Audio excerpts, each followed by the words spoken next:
today we're actually going to make a surprise cake for my dad. So I'm not going to tell him. So first we want 150 ml milk, then we want 2 eggs and 3 tablespoons of melted butter. You might want a fork for your eggs because it might be a bit hard for you to crack the eggs with your hands. Then you want some chocolate powder. Well, not like chocolate powder, like flour. You can find it in the shops. And then you're gonna mix all the ingredients together. Let's start off with the butter first.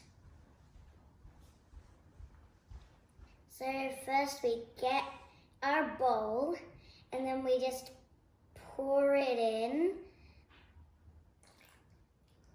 And that's a bit hot because we've put it in the microwave. And then we get our 150 ml milk and then we pour it in. And then we get our 2 eggs. You might want a parent supervision for the eggs because you might not know how to do the eggs.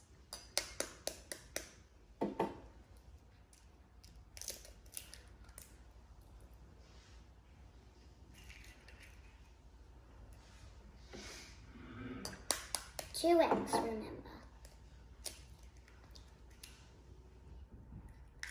After you've done that, with your fork, you're going to mix it for 2 minutes. I've made my batter now. After you've made the batter, preheat your oven for 180 degrees. So then you have to bake your cake for 40 to 45 minutes.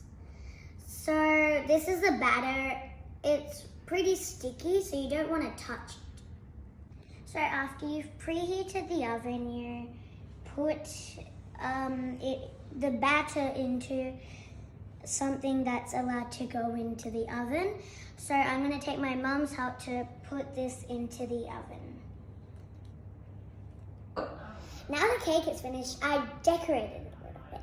So I used some strawberries and some chocolate wafers. The icing is optional.